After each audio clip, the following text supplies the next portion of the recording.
Right. So the president fired the labor minister and also spoke about the arrest of 14 people, including senior officials who, had been found by an investigation on the spending of the COVID money in 2020, 2021. And this was the president speaking on in April 2021. Yes, this was Nana Akufo-Addo speaking. Speaking after the reports of the Auditor General finding that people had misplaced or had misused or had stolen public funds. Sorry, did I say Nana Akufo-Addo? No. Yeah, this is the Malawian president, and how he dealt with such a wrong act.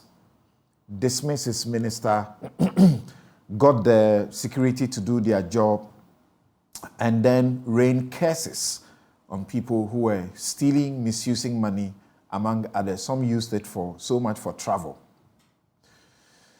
What will happen in our case?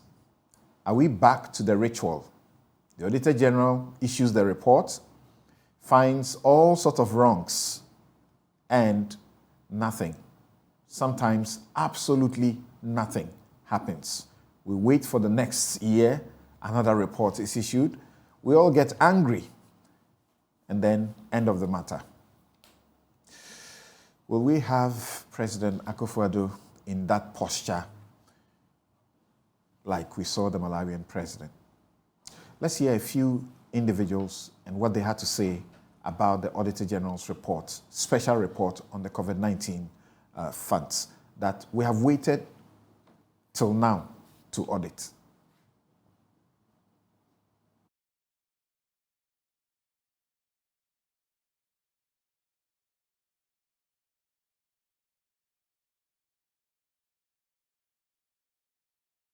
In 2022, the country director for the World Bank indicated that Ghana was giving about $903 million. Ivan, do you recall? Yes, I recall. Very well. If you read the Auditor General's report, the amount that has been accounted for is in a region of about $430 million US. So there are a lot, and quite apart from all these figures, we'll look at how judicious these resources was put to. Even, I am sure that from when the Auditor General's report was published, we will all settle the issue of the financial difficulties we find ourselves being attributed to COVID. Because, of course, if you have any competent government and you, in a matter of 2 years, you pump not less than about 22 billion Ghana cedis into your economy, the economy should be booming than collapsing as we see now. This government has touted we are at the IMF because of the Russia-Ukraine war and COVID. If these are the egregious anomalies in the expenditure, I ask myself, are we really in this precarious situation because of COVID? No. I go back to say COVID gave us a bounty, because anyone who's read the African Development Fund report says that they told us in 2019 that, in fact, our bonds were junk. But we are being told that the very thing, which was the pandemic, which gave us enough money for us to remedy our junk status as of 2019, is the reason why we are in the pits. And like I always say, when you are in the pit, stop digging. Unfortunately, this government has gotten itself a group of beavers who are busy digging and damming rivers to try and prevent anyone from seeing how badly they manage these funds. As to why there is no disallowance or surcharges recently, I think the best person to answer that should be the Auditor General. Remember, the Constitution under Article 1A7 Clause 7B provides that the Auditor General, in the performance of his function, can disallow any item, in fact, use the word may, disallow any item of expenditure which is contrary to law and surcharge the people responsible. And that is what I sought to do, because I thought if there are no consequences for the infractions, the culture of impunity will continue. So that is what I sought to do. And I know for sure that the current Auditor General, Mr. Johnson Asiedu Ekuamwa, is more than capable of doing the same. Maybe he may have some challenges which I am not aware of, but I think that by the time I left office, the mechanisms and the institutional arrangements were in place, which he can use to do same. Right. So you had Kwame Sapong Asiedu, you had also Kwabena Mintah Akando, and former Auditor General Daniel Domelevo speaking to us in those interviews. And the amount of 21 billion plus expenditure for the COVID period, that's the amount that we got from our various sources. And according to the Auditor General, here are some of the top highlights that we want to bring to your attention. Now, it says that 120.19 million was to UNICEF AVAT for the supply of 16.3 million vaccines. However, only 5.11 million doses of the vaccines valued at 38.232 million were supplied. So 16 million, only 5 million was supplied. Let's continue on. There is an outstanding amount, consequently, of 81.87 million with UNICEF AVATs. Then 607,419 was paid out of a total of, that's a million, was paid to contract for supply of 26 Toyota Hiace Deluxe ambulances. The contract was signed on the 1st of December 2021, and the ambulances were to be delivered by 15th January 2022. However, no ambulances were delivered as of 28th of November 2022, as they did the audit. Then medical equipment valued at 110 and 27,000 Ghana cedis were issued to a private hospital by name Christ Leeds and Specialist Hospital, belonging to Dr. C.K. Amenu Veve in Medina. The hospital did not serve as a COVID-19 isolation center or did not receive any COVID-19 patients. So the hospital didn't receive patients. It didn't also serve as a center, and yet the money was paid. The Ministry of Information paid themselves a total amount of 175,500 Ghana cedis as COVID-19 risk allowance. The auditor says this was contrary to the risk allowances directive and without approval from the Office of the Chief of Staff. Then these, it says, are unaccounted for funds by some chiefs. Some monies were given to some chiefs. 451,800 were disbursed directly to paramount chiefs of the some traditional councils. These payments were unsubstantiated with relevant supporting documents. 2 regional houses of chiefs misapplied a total of 154,161 and 97 pesos. Then you had 5 million said to have been paid to Dredge Masters Limited for the removal of plastic waste without certificates of work completed.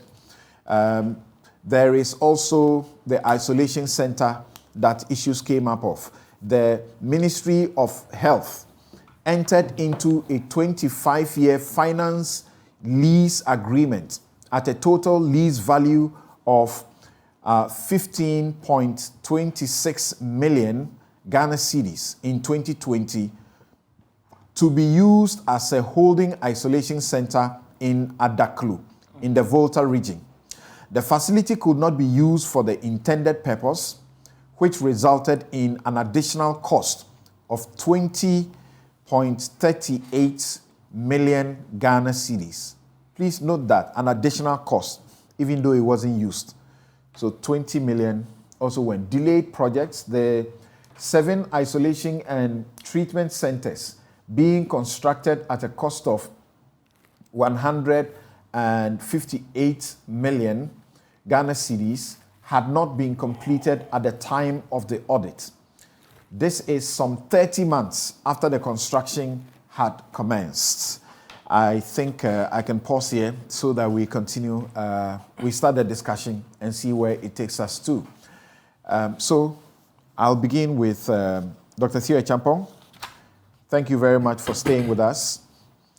Your overview of this report, and I'm sure you are zeroing in on the infractions and what the corrective measures are supposed to be. Yeah, Samson, remember you actually made a statement. Is this back to the same old ritual?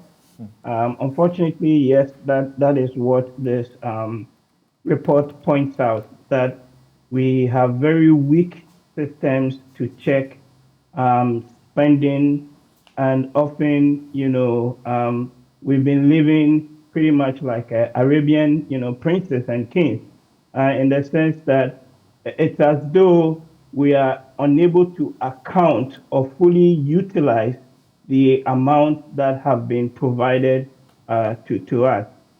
In the midst of a crisis like this, or like COVID, as we saw, of course, speed was important and the government had to respond to the issues.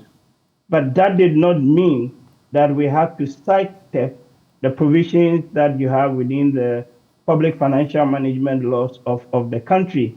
And you can see this pattern, whether it is COVID or whether it is the other reports that the Auditor General issues, that consistently our institutions, our agencies, our departments are able to spend without recourse to the laid down processes and the laid down procedures. But at the time, we were made to understand that we should allow for some room because of the exigency of the situation.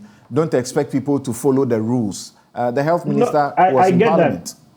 I get that, but that doesn't mean that you need to sidestep the rules entirely. I mean, to the point that you're giving some money, so hospitals are being given money for literally next to no work being done. What I'm trying to paint us here is that at the core, the checks and balances that we have within our governance architecture is extremely weak. So all you then have to have is an event like COVID or any other sort of external event for you to now expose that strong weakness that we have within that core. Because the laws are literally not working. Those checks and balances are not working. So we keep collecting money, whether it is COVID money, whether it is IMF money, whether it is World Bank money, and it's still going into the same leaking basket, right? Only for us to get to a point where we say, well, we are not able to pay you, so we have to restructure our debt, like the conversation we had a few moments ago. That is the real issue that we've got to, in my view, address here, and to the point that we are not able, as a people, as a government, to put in those safeguards. Unfortunately, then we'll keep having these issues one way or the other. So, what is the way forward? I think it is very clear. And even before I come to the way forward, another point just to highlight how lax this whole engagement has been. Go and read the press release that the Finance Ministry itself issued in relation to this report. Right. Paragraph 4, they say that, well, the ministry welcomes the report and wishes to assure the public that, quote unquote, steps are being taken to address all the issues, right? And they talk about asking the agencies to evaluate their actions to implement audit recommendations. And they talk about preparation of an emergency expenditure management guidelines. We have heard all these things before. Year in, year out, Auditor General's reports are issued. We hear things about implementing audit recommendations. It's been there. You can go back 20, 30 years, similar things, and still the leakages are happening. Still, we're seeing people getting away with, a theft of public money. That's not right. So I think we need to see the prosecutions happening. We need to see the OSP getting on top of some of the issues that have been highlighted in the report.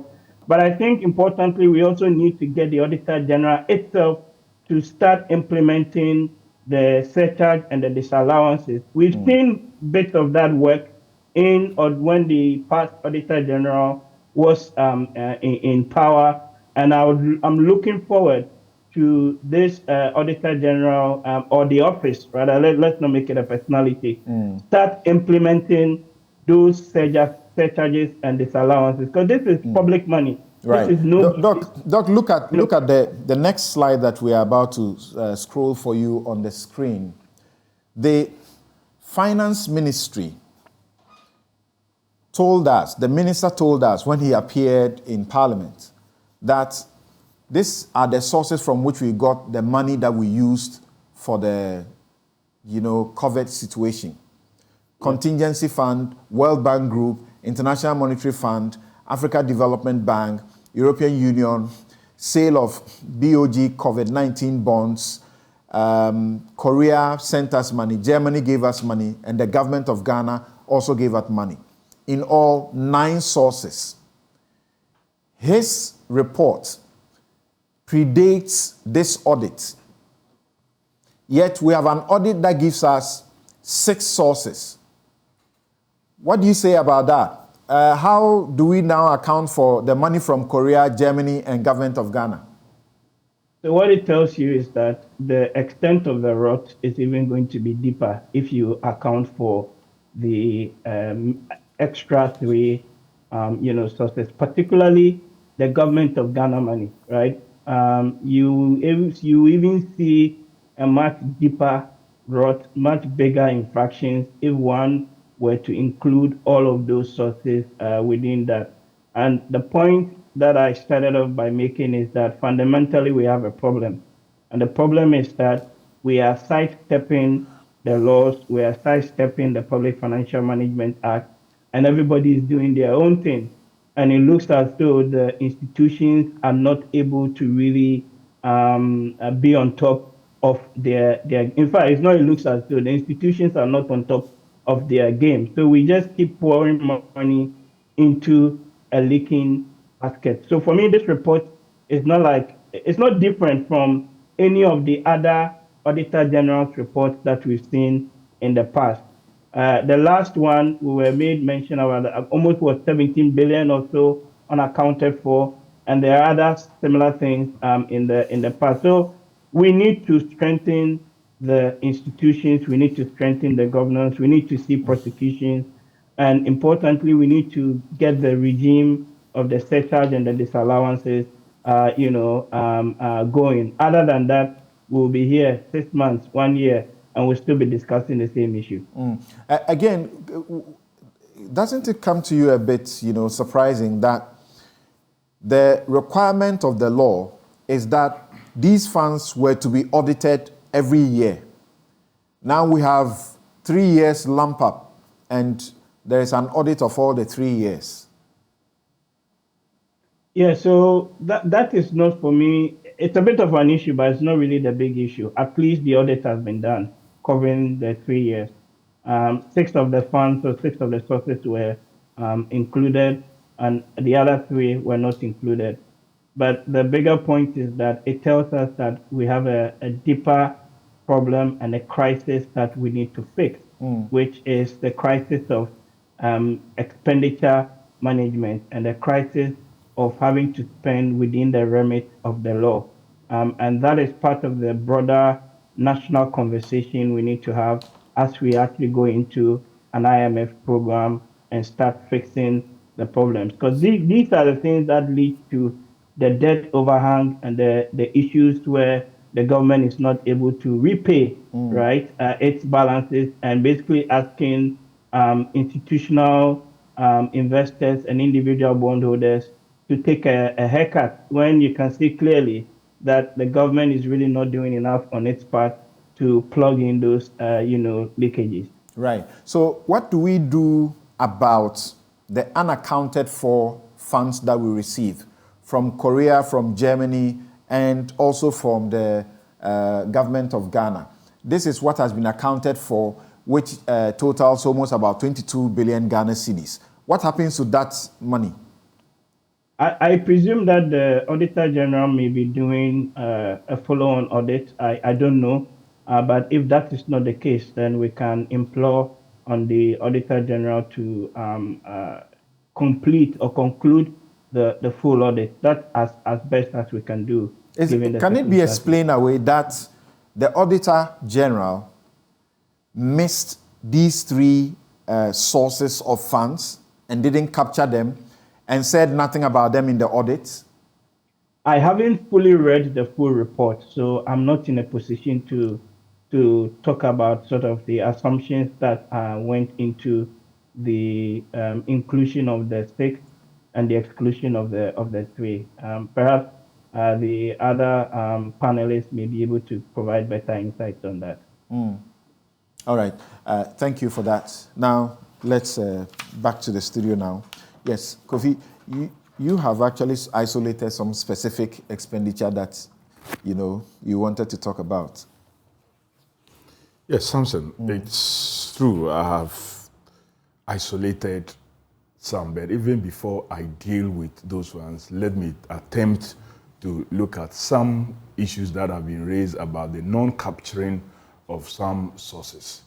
3 sources. The 3 sources. The Auditor General, what he does is to audit the accounts that has been prepared by the various ministries, departments, and agencies. So what they capture and report is what the Auditor General will audit on. And so if you don't capture it, it becomes very difficult for the staff of the audit service to be able on their own just know that this came from here, that came from there, that came from there. And this explains why, Samson, Parliament was interested in looking into the COVID expenditure. Because Parliament will have all the information and will be able to question why this has not been captured. But first of all, are you saying or suggesting that once the Auditor General is presented with whatever, it must go on and should not be asking questions? Because the Ministry of Finance gave us this statement to Parliament on the COVID-19 expenditure 2020-2021 by Honorable Minister of Finance, and is dated June 2022. This is public. Samson, he should be asking, but he didn't ask. That is the more reason why we expressed that fear. And our colleagues on the other side said no, they would not support that, and that the Auditor General is there to do the audit. And we cannot in Parliament presume and assume that responsibility of attempting to audit the COVID-19 funds. And so we should allow the Auditor General to do his work. These were some of the reasons why the minority, the NDC side in Parliament, said we wanted Parliament to be involved. One of the deputy speakers, I think the first deputy speaker, who was responsible for the chair on that day, actually threw out our motion. It took Mr. Speaker himself to get it readmitted and Parliament constituting a committee to go into the COVID-19 expenditures. And we've been told by Dr. Kesela Tofosen that from 7th of February this year, they will be sitting and it will be live. Ghanaians will watch and see. And some of these sources that are found in the minister's report to Parliament, but not captured in the Auditor General's report, will surely feature when Parliament begin to look into the COVID-19 expenditures. They will surely look into those three other sources that did not find space in the Auditor General's report. But even without finding space, Samson, look at the rot that is confronting us. You pick them item by item. Take, for example, that to do with even the chiefs, which is a small amount though. But Samson, can you see something? That irrespective of the size of the region and the number of paramount chiefs or traditional areas involved, it is 80,000. Irrespective of the size. At one point, it was reported as TNTO. And irrespective of the size of the region and the number of traditional areas and paramount chiefs involved, the amount allocated is the same, and they spent everything. How? Are you telling me that, for example, Greater Accra, they said 12 traditional councils, 80,000. Central region, 34, 80,000. Eastern region, 11, 80,000. Brongahafo has his number, 80,000. Ashanti region, 80,000. So for the workshop that it doesn't matter where they were coming from, it doesn't matter the distance, it doesn't matter the number. What's your suspicion here? My suspicion is that something is wrong, and that is why it's been captured as unaccounted for. There's no way you can account for such money. There's no way. How can you account for this? It's just not possible. This is some creative reporting, so you can't account. So I'm not surprised that the Auditor General has captured this as an expenditure that could not be accounted for. How are you going to account for it? Then you go in and you also find out that statutory funds that take their sources from laws of this country, like say Get Fund, you are supposed to pay a percentage of VAT that you collect to Get Fund.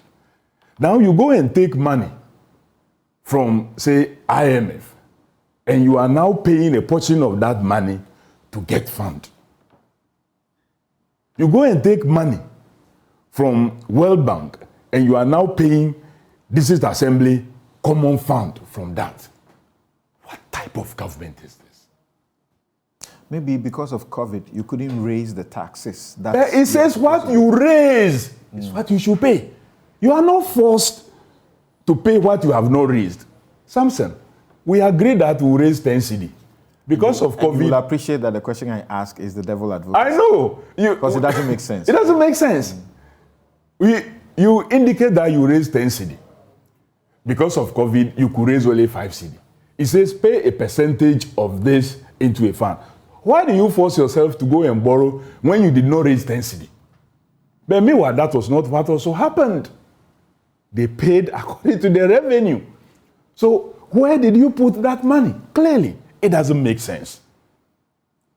Maybe Sylvester will be able to answer this.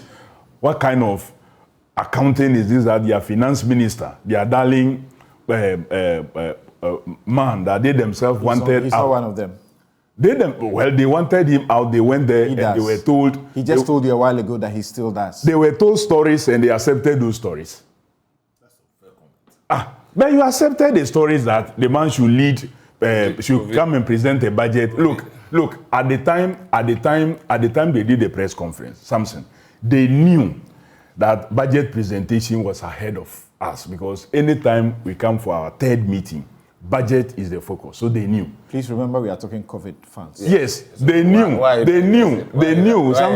Samson, they knew also that IMF, the issue of IMF have been indicated and that there will be engagement.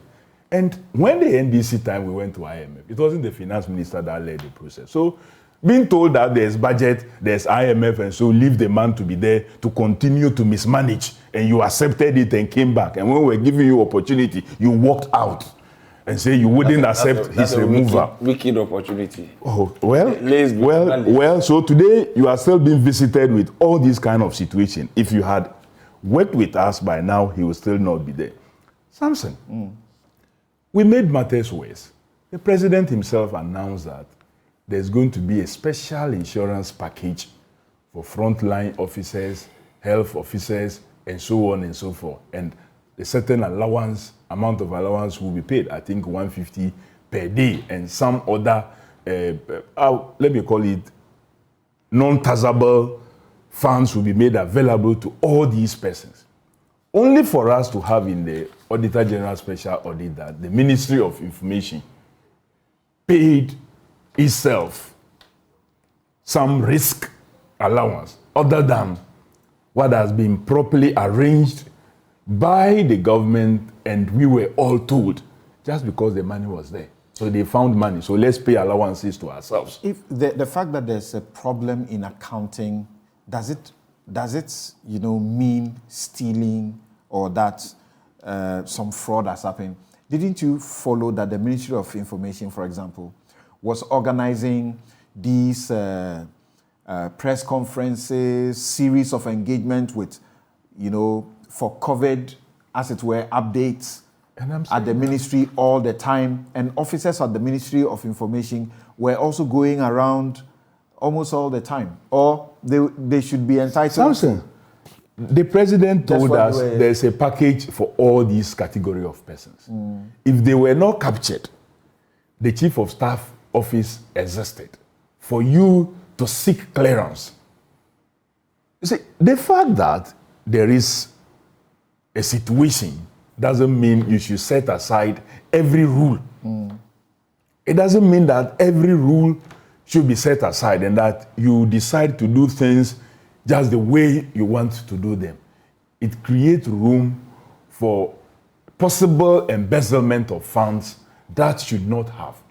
And clearly, the report shows in a number of the areas that COVID, as has been reported, to be the reason for why we found ourselves in this mess was not because of COVID itself as a disease that came around, but because of how our government handled funds that came into his hands during the COVID.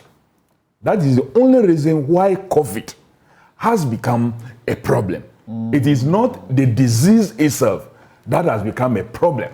And that is why, Samson, you have other countries that suffered COVID that are now facing the kind of situation that we find ourselves in. And the two topics, the one we did earlier and this, they are linked. Why are we today unable to honor bonds from persons, including even ESLA and Dachi? Including ESLA and Dachi bonds, which is hooked or linked to a revenue mobilization of VAT, a percentage of VAT that we continue to collect. And oil, fuel, diesel, petrol, LPG that we buy every day. These are sources that are linked to these ESLA PLC bonds and the Dachi bonds. So clearly COVID came, yes. But per the information that we have received now, COVID indeed brought us even more money. Samson, I told a group that I met, I said, death is something nobody wants to happen to him or in his family. But there are instances where death has resulted in revenue mobilization for the family, depending on the circumstance, where sometimes a death has occurred, a relative is lost, you end up raising like about 10 million or 100 million. Let me use it as an example. You spend maybe 10 million of the 100 million in organizing the funeral and other costs. By the next year, you should not be complaining of inability to pay fee because your father has died. Because out of the death, you had 90 million. That if you had invested, appropriately, you should not be complaining about failure to pay school fees. Okay. But if you continue to mess the 90 million thinking that that situation will remain. But certain funerals are also organized at death. I know, but in our case, we didn't. Okay. COVID, we spent only about 11 billion in COVID related, and we got 10 point something billion to support other areas. Okay. If we had done it well, today, we should be smiling that when COVID came, we got Bank of Ghana to give us 10 billion. Right. We got World Bank to give us 5 billion. We got IMF to give us 3 billion. Thank you. We Now, got this to give us this. If you can pause there, I'd like to go to Sylvester Tete, but I want him, because of where he's coming from the government side, I want him to hold on. Do we have Suleiman on the line? Is Suleiman Abrahama joining us? Yes, Samson. Yes. Thank you very much, and thanks for your patience, sir. What do you have to say about the Auditor General's report, special report on the COVID funds that you have seen? Well, Samson, I think it's yet another scandal on our hands, but I would say that I wasn't surprised to read what I read in the Auditor General's report, because right from the beginning, there were indications that things were going to be messed up the way we are being told they've been messed up. So, for example, in June 2022, the minister says in Parliament that some 53 million Ghana cedis was spent to provide hot and dry food for some 3 million Ghanaians. And I was wondering, where were these people? Because, I mean, we're all in Ghana, and we're talking about 53.4 million Ghana cedis. Then, of course, if you recall, up to date, I don't know if you know, who signed the contract for Frontiers at our airport, for that airport COVID-19 testing, which was generating so much. At some point, we all complained about it. You know, you are traveling and you pay $50 on your return, $50. At some point, it was even more until ECOWAS stepped in for ECOWAS nationals. And then we had a situation where the finance minister appears before the appointments committee, says, well, I'm not aware who signed the contract. The health minister appears, well, I'm not aware who signed the contract. The transport minister, who's in charge of the airports, appears, and he's not aware of who signed the contract. And clearly, those were signals about the kinds of things that were going on within our COVID expenditure. But Samson, I'm happy that you started with playing Lazarus Chakwere's comments when some audit was done in 2021 in Malawi. And from that, as the president said, his labor minister was fired. And we heard the reason. It was because the labor minister had spent $760. It's not a mistake. I mean, $760, not up to $1,000 as allowance as a travel allowance. And that travel was the minister accompanying the president to South Africa. So it was the president's related travel that the minister was on. And the minister spent $760, which was from COVID funds. And the president says no. For spending that money, it meant that you deprived somebody or some people who would have been saved or supported by that money, and for that reason, you are fired. And then at the same time, some 64 government officials were meant to face prosecution. I was a serious government. Early in 2020, the whole pandemic was in 2020, January, but by August 2020, in Uganda, 4 top government officials have been arrested, and their crime was for inflating the price of food that was being supplied to the vulnerable during lockdown periods. In Kenya, again in 2020, September, 15 top government officials were arrested and prosecuted after it was found that they were culpable for some procurement malpractices related to COVID funding. In South Africa, several government officials, including a health minister, a sitting health minister, faced prosecution after investigations found that more than half of COVID-19 procurements had been done in an irregular way. And then President Ramaphosa said, look, I take these matters seriously because we are talking about life and death, and we cannot be capitalizing on this to make money for ourselves.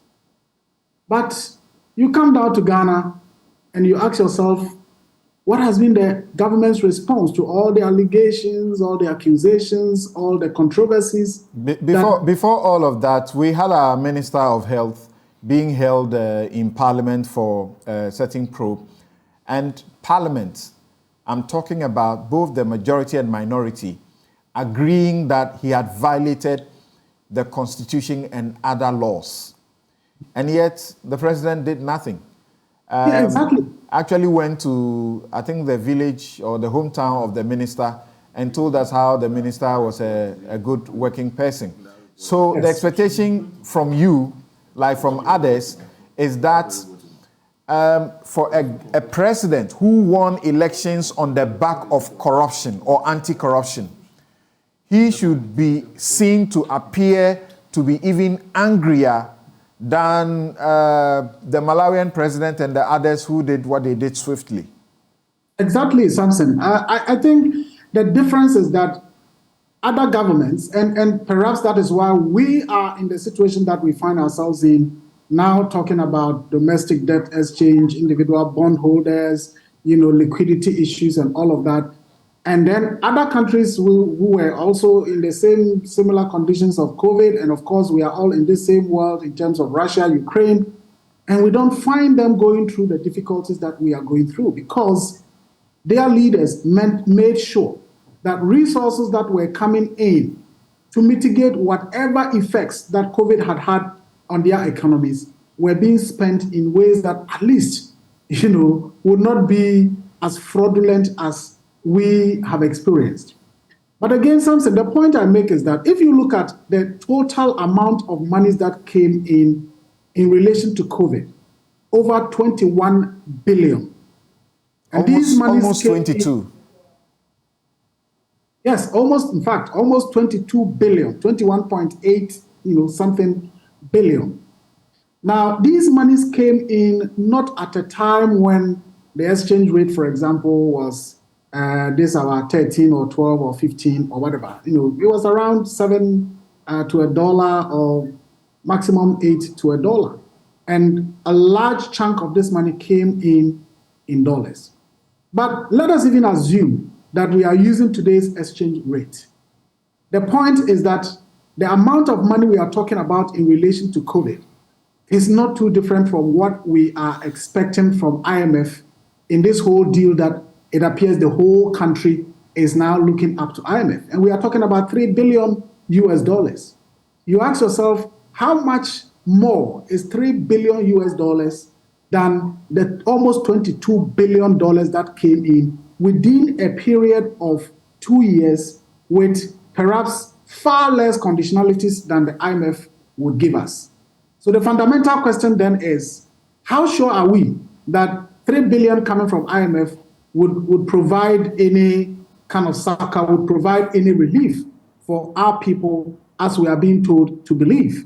Because we had, within a space of 2 years, almost 22 billion.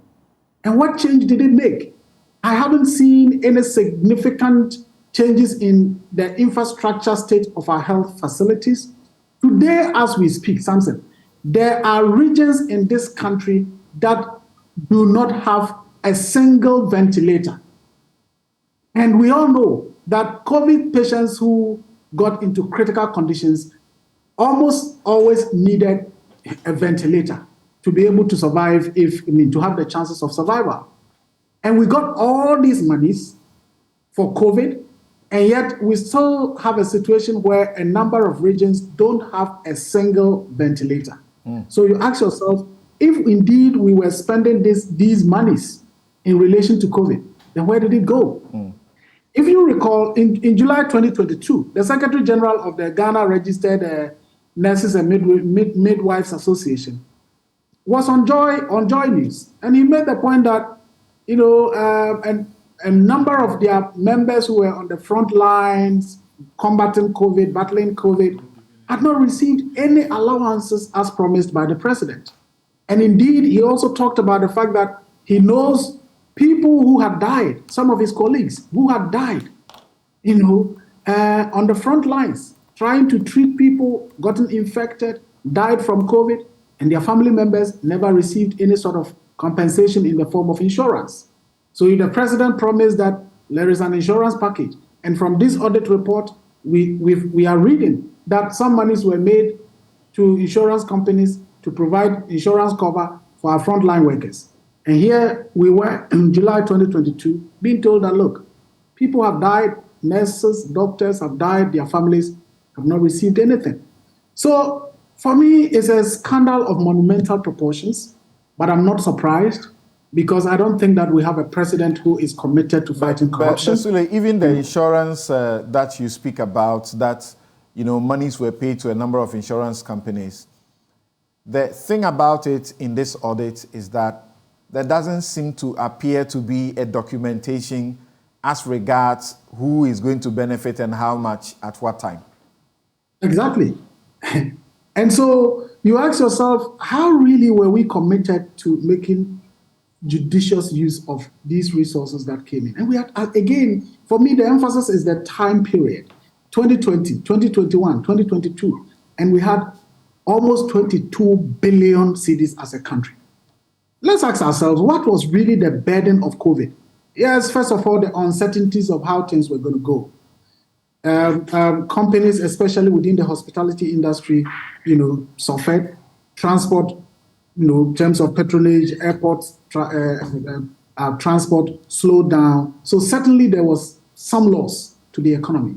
But would it be up to 22 billion? And certainly it is no. So for me, as I said, I'm not surprised because I don't have confidence that the president of the republic is committed to fighting corruption. Look, elsewhere, this is so scandalous that we would have expected the president to immediately react to it and give the assurance that, look, we're going to make sure that any persons found culpable would be dealt with because these were monies that came in to save lives and not to let people to profit from it. All right. But as usual... Hold on for me. I'll return to all of you briefly on your views about the recommendations after the Auditor General has found the infractions, the recommendations. There are people who are very, very disturbed about some of the recommendations. And you heard Dr. Theo Champong mention one of the recommendations to the Ministry of Finance people. Now, Sylvester, this Kwame Esiedusapong have spent his time to read this document, and he sends a message. He said, some parts of the COVID audit report makes painful reading. Are we being told that not a single sector of our governance architecture covered itself in glory? Even national security gets a mention. Something, exactly my point that I was going to make. And let me say that I'm an MPP. I'm an MP.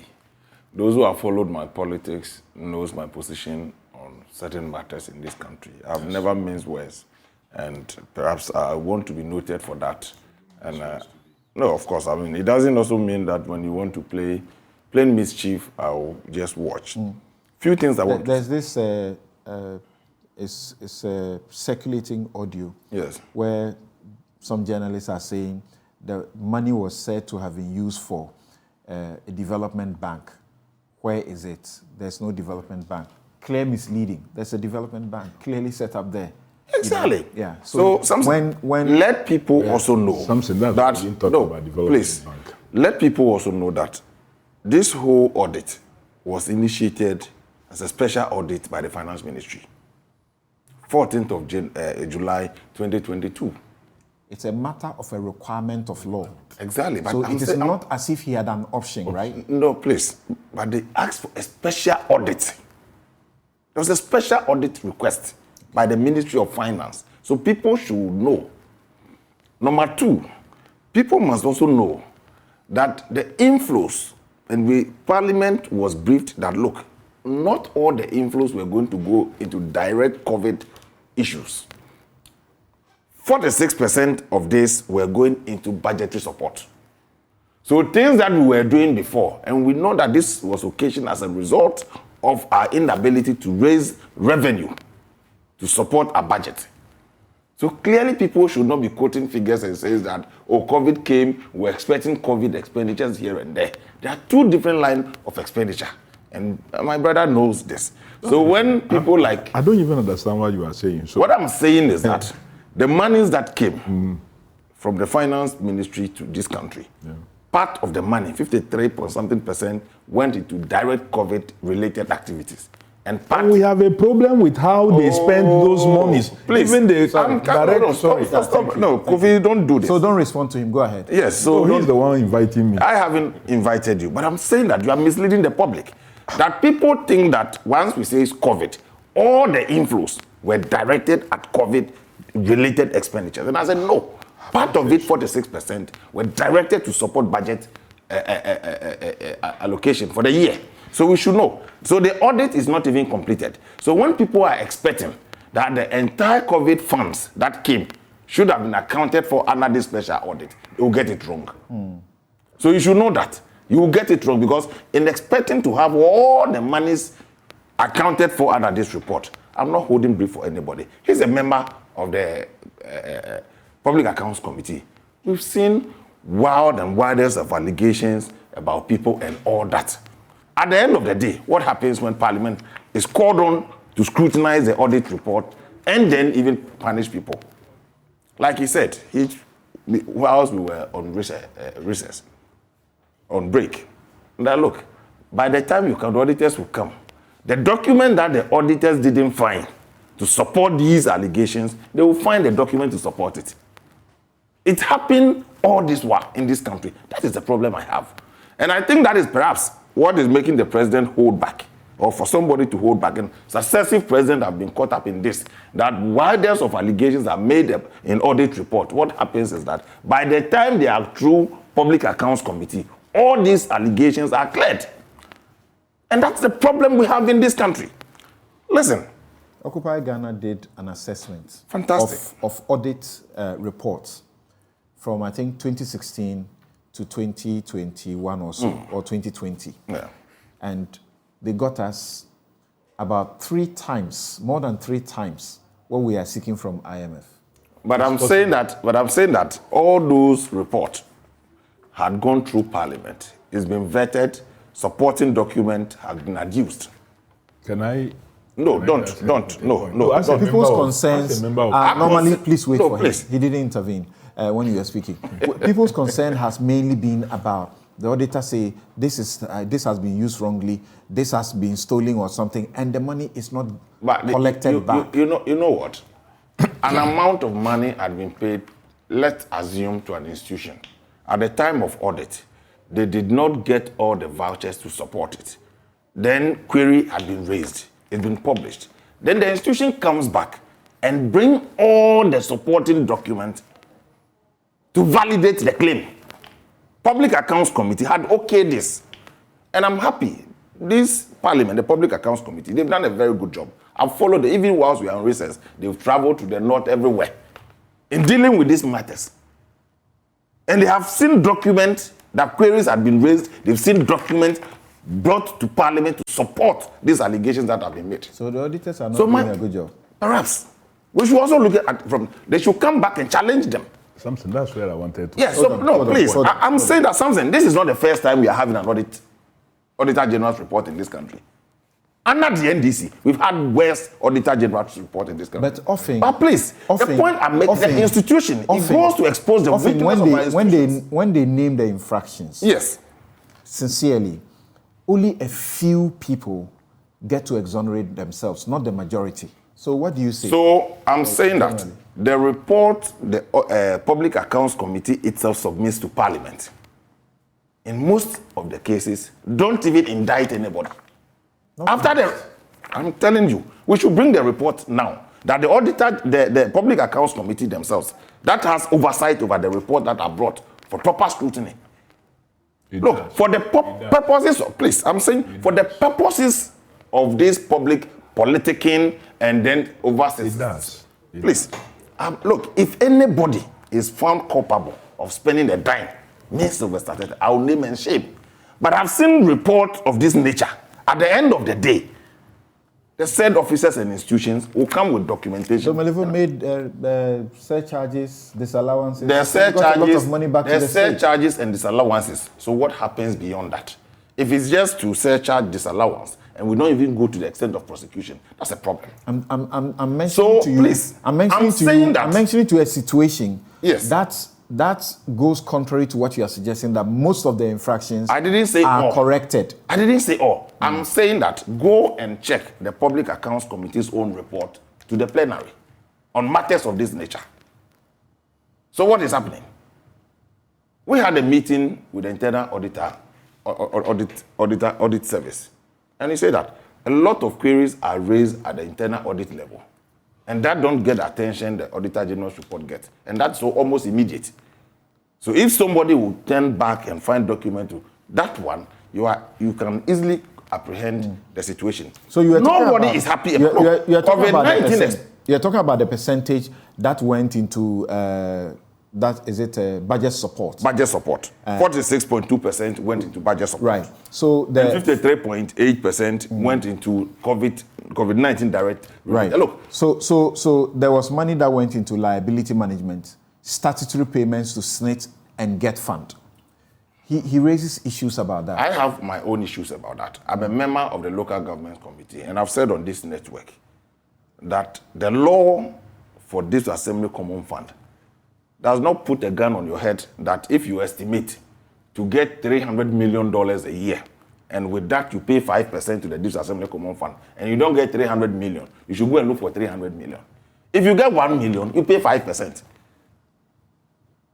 So I can't believe why we owe to the extent that, to some instances, monies had to be borrowed and paid.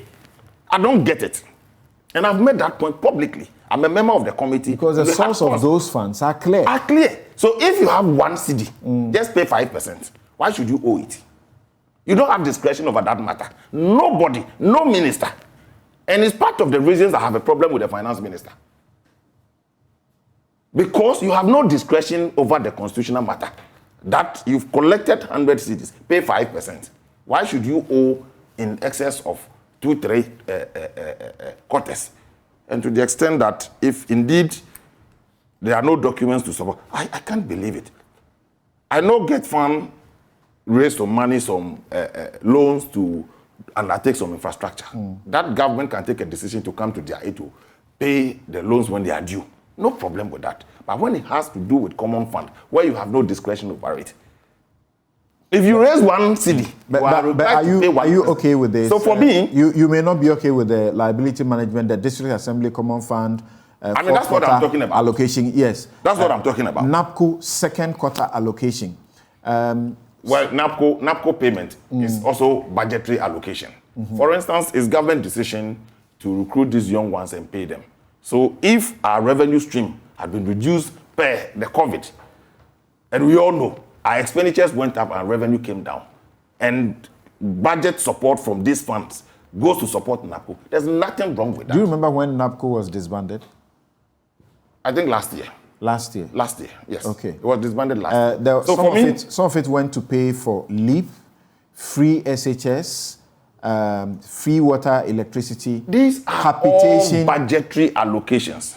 capitalization There's of the nothing, national, and I've told you the National 46.2% Development Bank of the of money Ghana, went into that.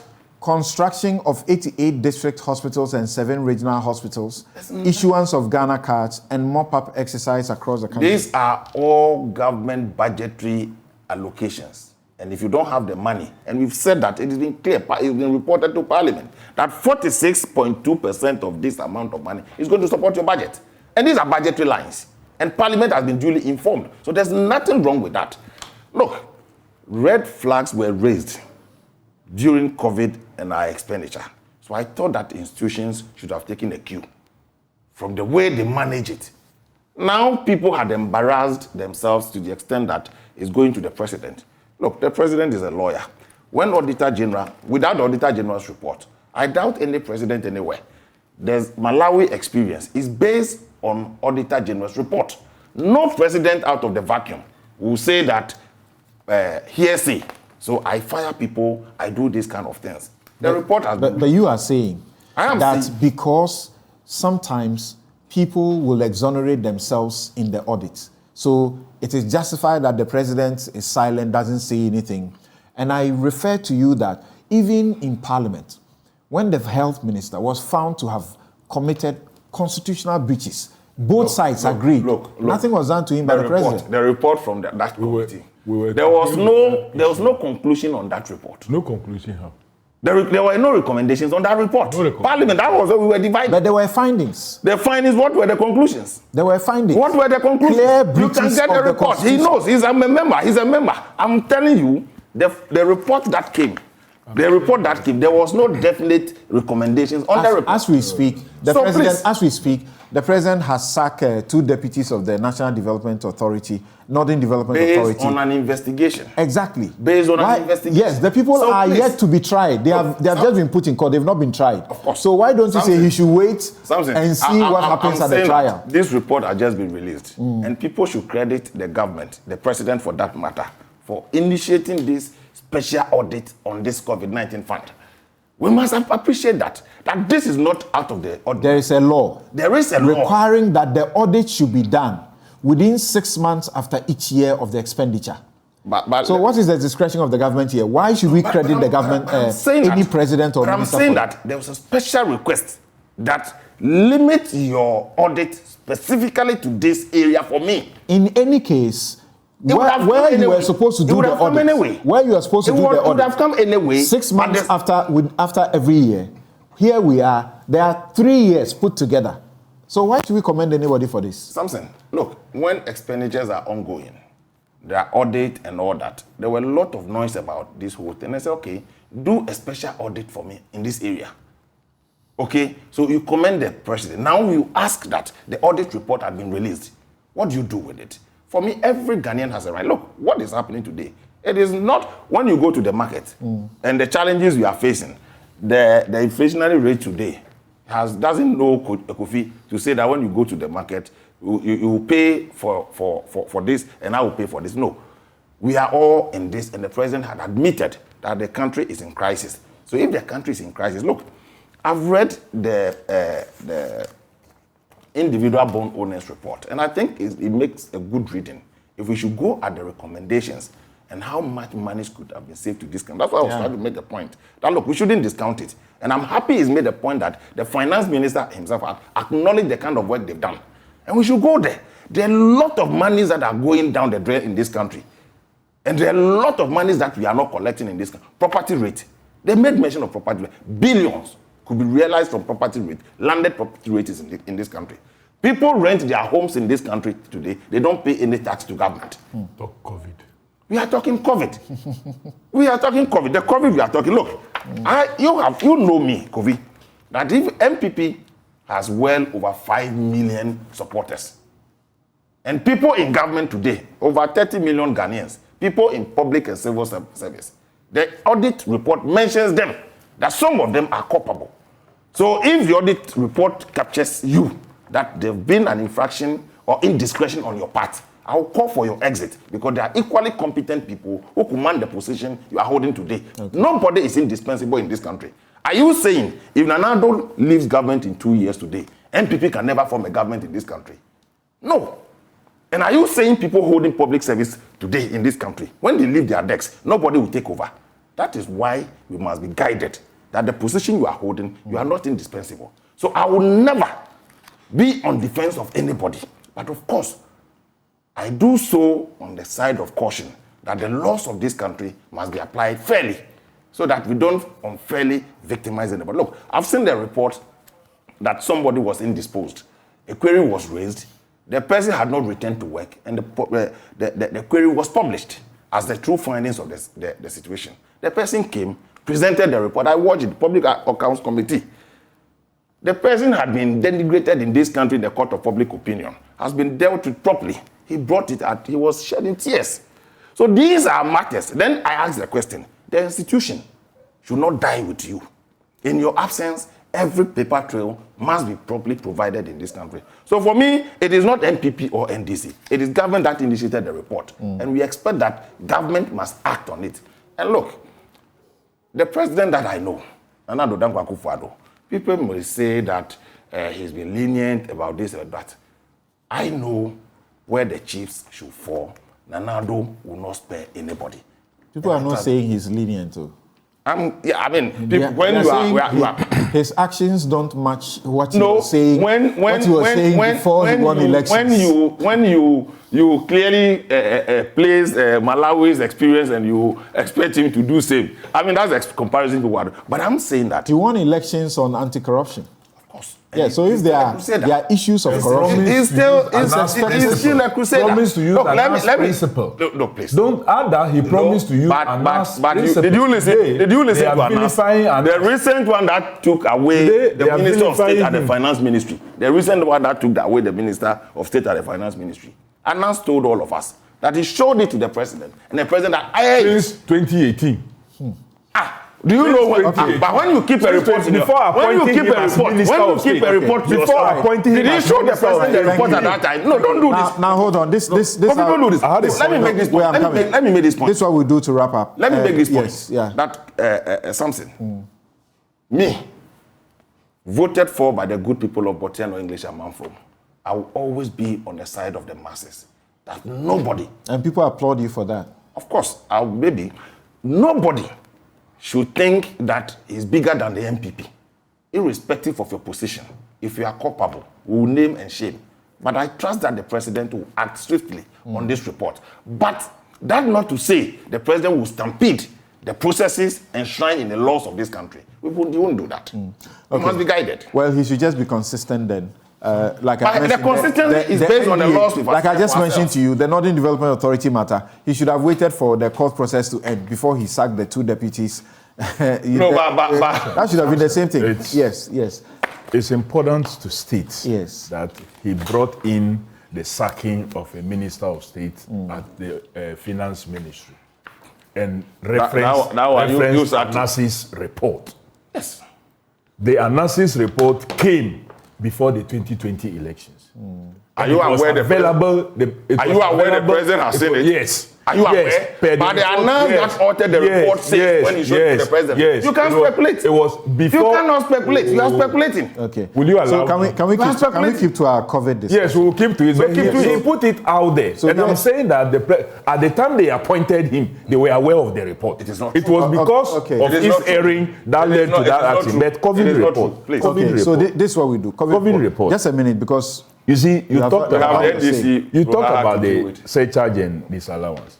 As a committee, we have decided that anything to do with procurement infractions, if you come with any explanation, we will not take it as a committee.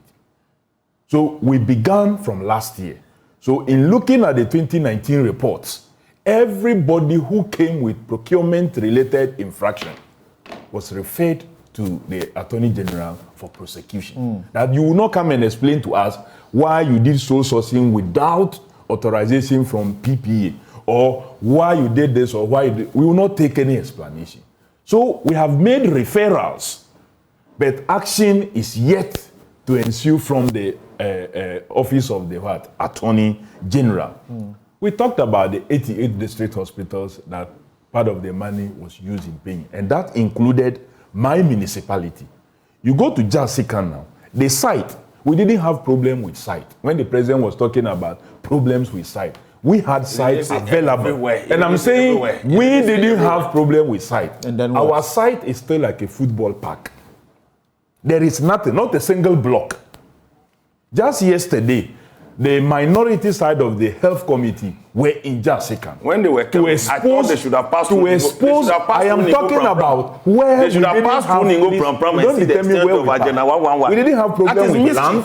We didn't have problem with land. We have huge land close to a facility being used currently as a district hospital. No problem with land, not a single block. Meanwhile, $1.2 million have been advanced to a so-called contractor that has done nothing. This is how we spend. Okay. Our money. So and that is not all. Thank you. That is not all. Hold on. Yes. I have a problem. Even free water. Doc and Sulu, yes, free water. What has happened? Even free water. Again, my municipality, communities that during the COVID time they said they were giving them free water. They say the community have to now cough out money to go and pay for the water they drew for free because government didn't pay for it. The community didn't pay for it.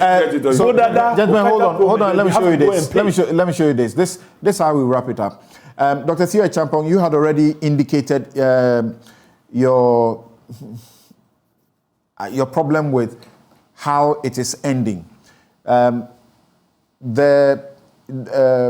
Kofi Adams right here says that at the Public Accounts Committee, their decision is that once it is a procurement infraction, they are not interested in any explanation at their end. You should go and explain it in the courts. We know that in this country, people have actually lost their jobs. Independent constitutional bodies, chairpersons have lost their jobs on the back of procurement infractions. So what is your expectation? The Auditor General recommends, for example, at paragraph 66, page 20, it says, we recommend that the Ministry of Finance should recover the amount of 1,700,000 from Smart Infraco Limited and pay same to the GRA. So that's the end. This organization was giving a contract, paid the contract sum of 23 million, and there was no tax. It says, just go and collect the tax. If you read in other places, paragraph 71, page 21, it says, we recommend that the Ministry of Health should always comply with the requirements of the Public Procurement Act to promote transparency and value for money in public procurements. Is that enough? Within the remit of the Auditor General, those are the recommendations that they can make, but ultimately they don't have prosecutorial power. So that then shifts to other organs of the state, the Attorney General, the Independent Office of the Special Prosecutor, and other things. I think I would just very quickly finish up by saying we need to see some prosecutions after the investigations have been fully sort of exhausted in that. But it is very clear that a number of these funds, whether it is for budgetary support or it is for direct COVID, interventions, as Sylvester sought to make those distinctions, it is irrelevant. What is very clear here is that some of those monies have been wasted. Some have been even possibly pilfered or stolen, and we need to see prosecutions. Right. We have to get to the bottom of the matter.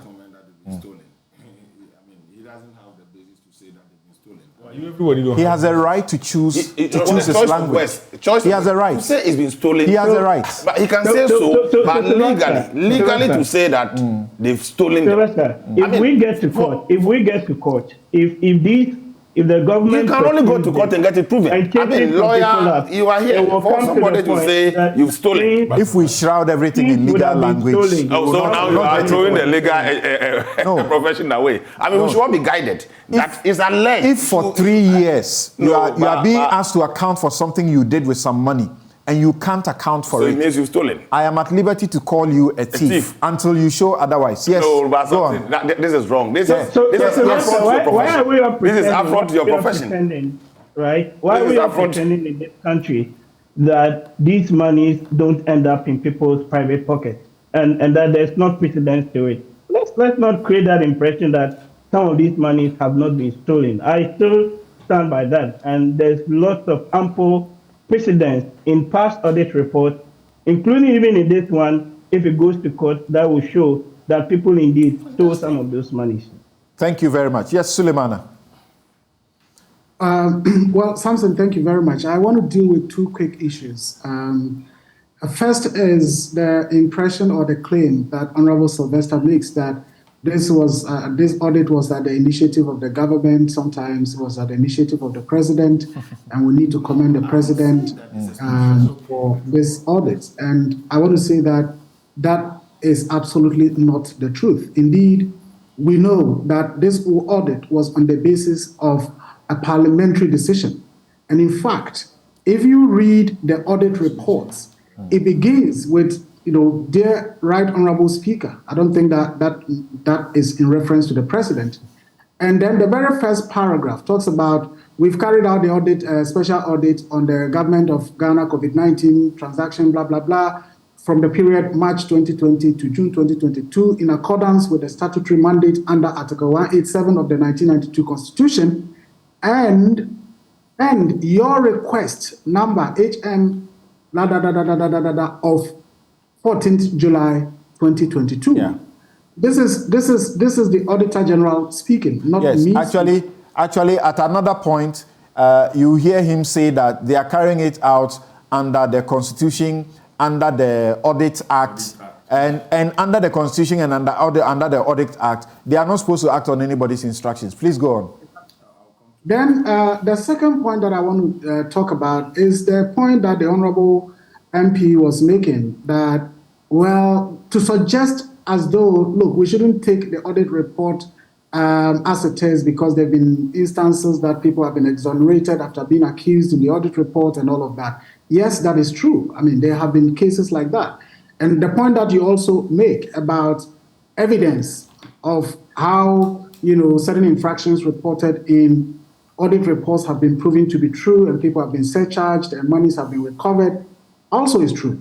But what for me is fundamental is we need to look at what the auditors themselves say in terms of what were the processes that they went through before they came out with this report.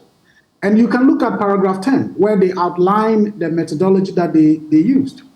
And if you look at specifically paragraph 11, the report says we met with principal spending officers and their teams in entrance conferences and explained the audit processes to them, Then it says, we requested for records information and sought clarification on issues arising during our examination. We issued audit observation memoranda on our findings and obtained responses from institutions. The responses have been duly considered before arriving at our conclusions. So it is not, and in fact, I believe that the Auditor General would have said, we received responses from some institutions and did not receive from some institutions. But it is categorical. We received responses from institutions and that these responses have been duly considered before arriving at our conclusions. And in fact, if you look at paragraph 12 quickly, we held exit meetings with the principal spending officers and their teams and discussed the audit findings with them. So there's no basis to say that, look, we should wait for because it's the same people who are coming to offer explanations. And it is not about, well, at that time, we thought that we needed a JC instead of a football. If the money was meant for football and there are processes that allows you to vary the expenditure, you ought to go through the processes. All right. So Thank you. My final point is, again, is about the recommendations, as we talk about. And I am not a lawyer, you are a lawyer. And the question that I'm asking is a breach of our procurement law a crime? And if it is a crime in this country, how are crimes supposed to be treated? If somebody goes to cut somebody's plantain, steals somebody's plantain, and that is a crime, is it that, oh, well, once it's a crime, Make sure that the person brings back their plantain, and that is it. Make sure that you go for this, and that is it. Is that how we want to build our system? I doubt that is the case. A crime is a crime and must be treated as a crime. And that is why I support the view that persons who have been found culpable have to be prosecuted. And in relation to the president, the point we make is that the president must show demonstrable commitment to the fight against corruption. And this is so monumental that given the conversations around the country and the audit findings itself, the president should have given some assurance that, look, this is a matter that the government takes seriously, and I am going to deal with any person found to have breached our laws and spent our monies in ways that ought not to have been the case, especially at this stage that the government is literally begging citizens to give off part of their property. And I'm using property in quotes because if I have invested in bonds with the government, it is my property that I've just said, government, take care of it. Okay. Take care of it for me. Thank you very much, Sulemana. And please, facts are facts. Particularly, laws are laws until they have been changed. The audits are done pursuant to laws in this country, and it is not because somebody's discretion has led to the audit. And as we understand also, those who gave the money require the audit to be done, and they have been done. We take a break here. We take a break here. Let me say this quickly before you go. On the 14th of July, 2022. There was a letter, please, or not. I'm saying, there's no denying of the fact that there was a letter. The minister issued the letter. After the audit,